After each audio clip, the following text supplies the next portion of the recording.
And এরপর আমাদেরকে একটু হিস্ট্রির লেসন দেওয়া হয়, যেখানে আমরা জানতে পারি আজ থেকে প্রায় 350 বছর আগে ইতিহাসের সবচেয়ে শক্তিশালী রাজা, যার হাতে কিনা মানুষের জীবন আর মরণের সিদ্ধান্ত থাকতো এবং যাকে কিনা কয়েক হাজার সৈনিক ফলো করত, সেই আসলে এই প্রিন্স জেন্নান। অ্যান্ড এরপর মাস্টার হুয়াং, যে কিনা প্রিন্স জেন্নানের সামনে হাঁটু গেড়ে নিজের প্রাণের ভিক্ষা করছিল, তাকে প্রিন্স জেন্নান চুপচাপ এখান থেকে চলে যেতে বলে। যা শুনে তো প্রথমে মাস্টার হুয়াং আস্তে আস্তে যাওয়া শুরু করে, কিন্তু গাওয়িং পেছন থেকে বলে যে এখন কোথায় যাচ্ছেন আপনি তো আমাকে মারার জন্য এসেছিলেন। হ্যাঁ, ঠিকই বলেছ তুমি।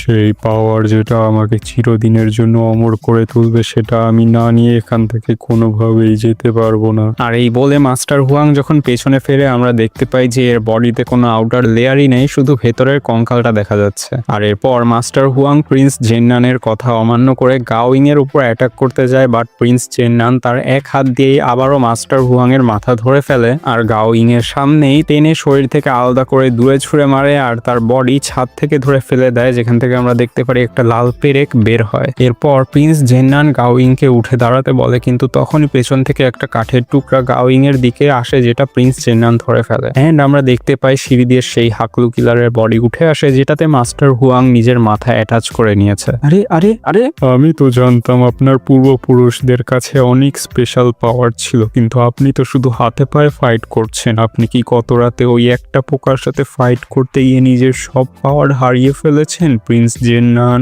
এই এই এই লোক না এইমাত্র মরে গিয়েছিল। হ্যাঁ, মরে গিয়েছি আমি। আমার অমর হওয়ার স্বপ্ন পূরণ না হওয়া পর্যন্ত আমি কোনোভাবেই মরবো না। আর এই বলে মাস্টার হুয়াং গাওয়িং এর দিকে অনেকগুলো ধারালো কাঠ ছুঁড়ে মারে, কিন্তু প্রিন্স জেন্নান ওই সব কাঠ থেকে গাওয়িং কে প্রোটেক্ট করতে থাকে। এন্ড এরপর প্রিন্স জেন্নান মাস্টার হুয়াং এর ভালো মতো ধোলাই করে। আপনি তো বারবার এই ছেলেকে প্রোটেক্ট করছেন, এই ছেলে নিশ্চয়ই আপনার জন্য অনেক ইম্পর্টেন্ট, কিন্তু ওই স্পেশাল পাওয়ার ছাড়া আপনি এই ছেলেকে বাঁচাতে পারবেন না। আর এই বলে মাস্টার হুয়াং অজস্র ধারালো কাঠের টুকরা গাওয়িং এর দিকে ছুঁড়ে মারতে থাকে, কিন্তু প্রিন্স জেন্নান কনস্ট্যান্টলি গাওয়িং কে বাঁচাতে থাকে অ্যান্ড মাস্টার হুয়াং এর সাথে ফাইট করতে থাকে। বাট মাস্টার হুয়াং আরো কাঠের টুকরা দিয়ে অ্যাটাক করে, কিন্তু এইবার প্রিন্স জেন্নান এক চোখের পলকে মাস্টার হুয়াং এর পেছনে এসে তাকে পায়ের নিচে চেপে ধরে, যার ফলে সব কাঠের টুকরা ভ্যানিশ হয়ে যায়। অ্যান্ড আবার এই হুয়াং ভয়ে নিজের প্রাণ ভিক্ষার নাটক করতে থাকে, কিন্তু প্রিন্স জেন্নান যেহেতু প্রচন্ড রেগে গেছে, তাই এইবার মাস্টার হুয়াং এর কোনো চান্স নেই। অ্যান্ড জেন্নান যখন তাকে মারতেই যাবে, তখন হুয়াং বলতে থাকে যে তার এসব করার পিছনে রিজন হলো সে ওই লোকের কাছ থেকে প্রতিশোধ নিতে চায় যে তার ভিতরে তাইসুয়ের পেরেক দিয়ে তার পুরো পরিবারের খুন করেছে। অ্যান্ড তাইসুয়ের কথা শুনে জেন্নান হুয়াংকে ছেড়ে দেয়। অ্যান্ড এরপর হুয়াং পাস্টের স্টোরি বলতে থাকে। আজ থেকে বহু বছর আগে এক সম্ভ্রান্ত পরিবারের একমাত্র ছেলের হঠাৎ করে মৃত্যু হয়ে যায়, যার শোকে সেই ছেলের মা অনেক দুঃখী ছিল। তাই সেই মা নিজের মেয়েকে নিয়ে অনেক উঁচু পাহাড়ে যাত্রা করে এক অচেনা লোকের কাছে যায়, যে লোক তাকে তার ছেলেকে বাঁচিয়ে তোলার জন্য তাইসুইয়ের এক পেরেক দেয়। এন্ড সেই মা যখন তার ছেলেকে বাঁচানোর জন্য তার উপর সেই পেরেক ইউজ করে, তখন তার ছেলে আবারও জেগে ওঠে, কিন্তু বাইরে এসে দেখে তার পুরো পরিবারকে কেউ খুন করে দিয়েছে।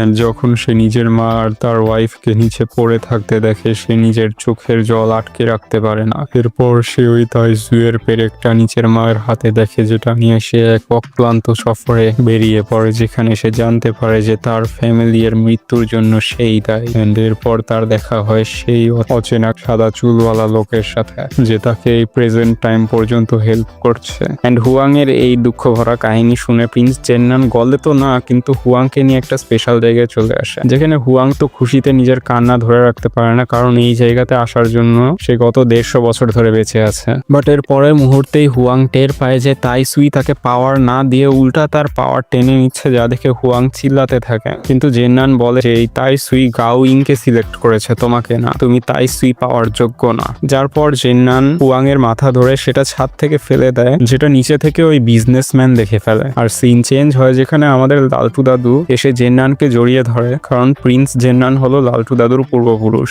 বাট জেন্নান একটু রাগ দেখালে দাদু নিচে নেমে পড়ে, এন্ড সেখানে মিস মেলোরিনও চলে আসে ফ্রেশ এয়ার নিতে। বাট গাওয়িং তো মনে করছিল মিস মেলোরিনকে হসপিটালে নিয়ে যেতে হবে, বাট মিস মেলোরিন বলে যে সে তো জাস্ট মরার অ্যাক্টিং করছিল। কিন্তু যখন তাদের সেন্স ফিরে, নেয়া নিউ তো তাকে ওয়ার্নিং দিয়ে পালাতে নেয়, কিন্তু মিস মেলোরিন তার স্যান্ডেল ছুঁড়ে মারে আর নেয়া নিউ নিচে গিয়ে পড়ে। আর এরপর মিস্টার কালাচাঁদও হাজির হয় তার নানচাকু নিয়ে, কিন্তু দাদু জানায় যে এখন সব ঠিক আছে। কিন্তু তখনই পেছন থেকে হুয়াং ওই বিজনেসম্যানের বডিতে ভর করে আসে জেননানকে মারার জন্য, কিন্তু এবার গাওয়িং জেননানকে বাঁচিয়ে নেয়, বাট সে নিজে সিরিয়াস ভাবে আহত হয়ে যায়, যা দেখে জেননান এবার প্রচন্ড রেগে যায় এন্ড হুয়াং এর গলা ধরে তার স্পেশাল লেজার অ্যাটাক ইউজ করে এবং হুয়াংকে ফুল ফিনিশ করে দেয় এন্ড সাথে সাথে নিচে থাকা ওই তাইসুয়ের পেরেকটাও ভেঙে যায়। অন্যদিকে সবাই গাওয়িং এর জন্য চিন্তা করতে থাকে এন্ড গাওয়িং এরও চোখ প্রায় বন্ধ হয়ে আসতে থাকে। অন্যদিকে হুয়াং সেই সাদা চুলওয়ালা লোককে কোনো মতে ফোন করে জানায় যে তাকে হেল্প করার জন্য, কিন্তু ওই সাদা চুলওয়ালা লোক যখন জানতে পারে হুয়াং হেরে গিয়েছে তখন সে হুয়াংকে হেল্প করা থেকে মানা করে দেয় আর হুয়াং এর শেষ আশাও শেষ হয়ে যায়। এরপর সেই লোক তার খাঁচায় বন্দি পাখিকে বলতে থাকে